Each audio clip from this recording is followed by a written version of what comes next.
Usapang tablet naman tayo today guys, and andito sa aking table is the Huawei Matepad 10.4 together with the Huawei M Pencil na version 2 and Huawei Smart Keyboard na compatible para dito sa tablet na ito. And of course, halos isang buwan ko nagamit ito sa aking channel, but before that, gusto ko na pakita sa inyo ang quick unboxing nitong tablet na ito. Tara, simulan natin.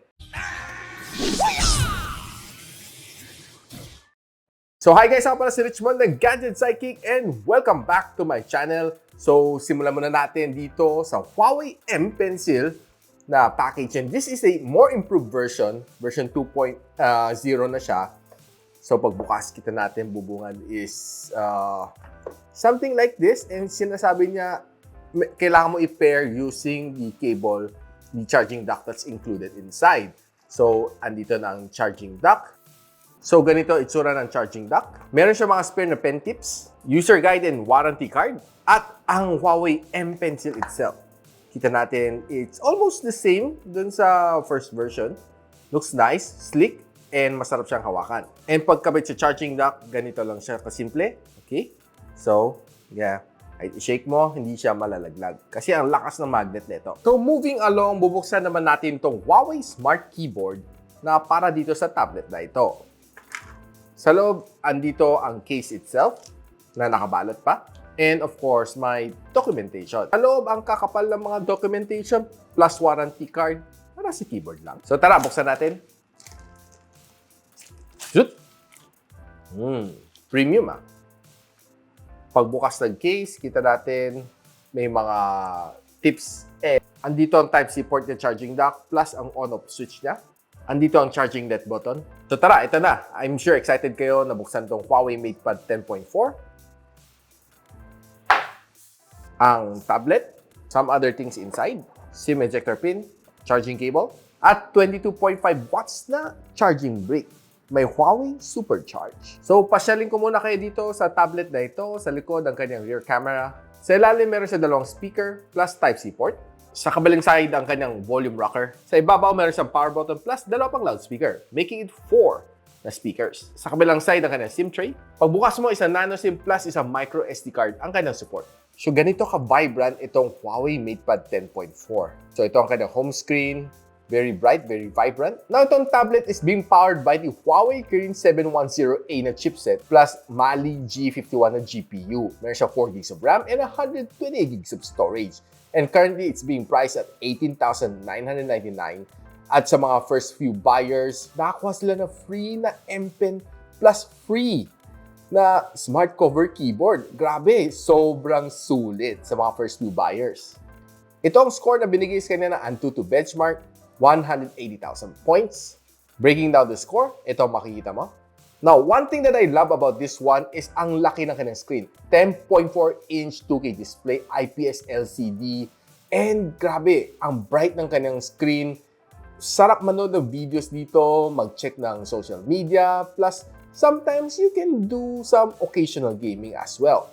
Now, watching videos dito, I can say ang sarap manood dito. 8.4 ang kanyang screen-to-body ratio, and very symmetrical ang kanyang mga bezel. Hindi siya katulad ng iba, makapal ang gilid or minsan makapal ang baba. Ito, symmetrical ang kanyang mga bezel. Now, one thing I like about this tablet is hindi siya sobrang bigat. 450 grams lang ang kanyang bigat.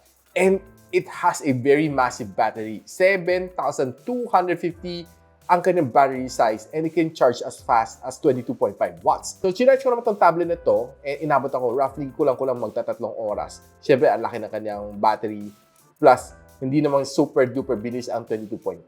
Siguro kung ginawa ni Huawei mga 33 watts fast charging, might improve yung charging niya to around siguro mga 2 hours. So, bit-bit ko naman itong tablet na ito to my office, and of course, bringing outdoors. What I like about this one is ang tagal ng battery. One day, kaya naman tagal. As long as hindi ka babad sa videos, halos, well, at the end of the day, may natitira pa naman siguro roughly mga 25% to 30% na battery on this tablet. Pero kung babad na babad ka sa video or siguro naglalaro ka ng games, maybe less than a day, tapos na yung battery mo. But nevertheless, I can say ang tagal na kanitong battery na ito ang kunat. Now, itong tablet na to is running Harmony OS 2.0. And what I like about it is very smooth ang kanyang interface. I love it. And definitely, ang experience really nice using Harmony OS 2 on this Huawei na tablet. Switching screen, definitely smooth kahit hindi siya 90Hz of screen refresh rate. And watching videos on this one is definitely very enjoyable. Ang sarap, ang suabe, dahil ang laki na kanyang screen. And what I like about this one is portable siya. You can bring it anywhere. Another good thing is meron siyang SIM slot. Meaning you can bring it anywhere kahit walang Wi-Fi. Basta meron kayo SIM card, may data.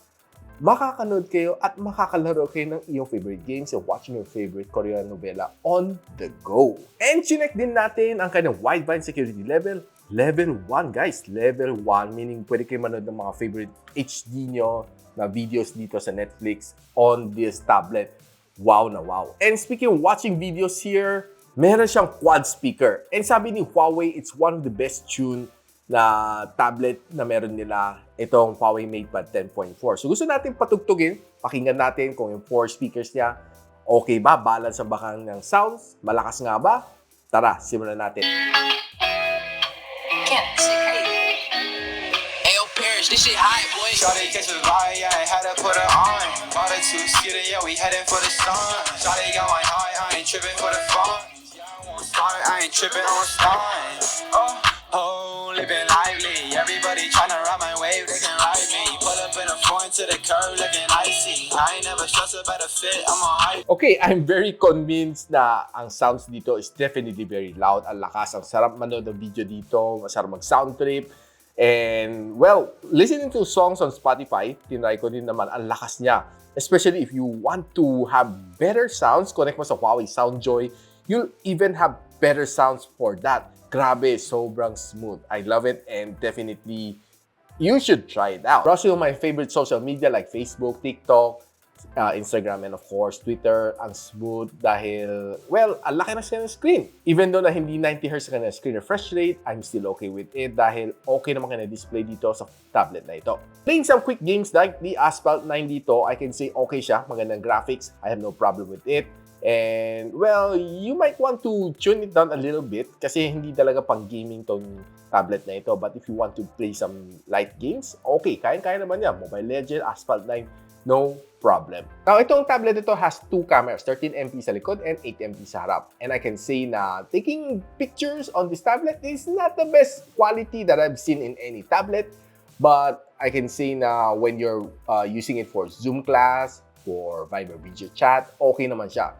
Very presentable and, well, the rear camera can take in some photos but especially when it's indoor and low light, medyo grainy. So right now, pakita ko sa inyo ano itsura pag kinabit ko tong tablet sa itong smart keyboard ni Huawei. So ganito magiging itsura niya and it's very easy to connect. All you need to do is turn on the switch on the side, turn on your Bluetooth, automatic magkikita sila. Just simply press pair and tapos na ang iyong problema. For the smart pen, kailangan mo muna ikabit dito ng ganito. Kabit mo sa kanyang charging port. Then iilaw siya ng color green. Next thing you know, lalabas mo, pa-pop out siya, makikita niyang pen, then all you need to do is just simply connect. Simple lang, ganun lang siya kadali. So one of the best thing dito sa M Pen na ito is double tap mo dito, pwede ka mag-take a screenshot. As simple as that. Or you can also write on this screen, this very screen. So double tap, click annotate. Let's say, bibilog ako in, today, June 7, bibilog ako lang. Then, on 16, I have to remind myself na may meeting. Okay? Importante siya. Then, gusto ko bilugan. Ganon. As simple as that. It's very simple. Grabe, sobrang daling yung gamitin. And if you want to change colors, pwede rin. Gusto kong palitan ng dilaw. Okay? Sa 18, meron akong pupuntahan na importante. Bilugan ko, gawin ko dilaw para maalala ko.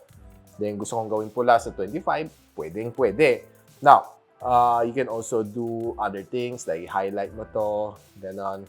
Okay? You can do other things. Grabe, sobrang sarap magsulat dito. You can use your sign pen. You can use something like that. May dotted lines. You can erase something like this. Gusto kong burahin kasi pangit. Then, if you want to save, simple, ito lang, pindutin mo save to. Okay? Save as image or save as PDF, depende sa'yo. Now, mapupunta siya sa gallery. All you need to do later, let's say, gusto ko lang tingnan. Go to the gallery. And nandyan na siya.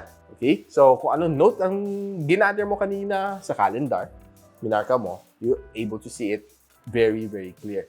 Sobrang useful tong feature na ito, and probably it's one of the main selling point na bentang-benta sa akin to. Itong pen na ito, no? Lalo tong taking, annotating on just anywhere on the screen, then taking a screenshot. Grabe, sobrang useful niya. Now, typing on this one is definitely a treat. Ang lambot niya, the quick brown fox. Grabe, ganun kadali lang mag-type dito. Very smooth ang keyboard, very quiet, and very ergonomic. Hindi siya sobrang cramped na keyboard, but I can say na very responsive siya, very friendly naman ang kanyang mga chiclet. Hindi siya maingay, no? There are some other tablets na sobrang ingay. Click. Ito okay lang, tahimik lang siya, very smooth kapag gamit nito, no? And I love it, and definitely you should buy itong keyboard when you have this tablet. Kailangan magkasama sila.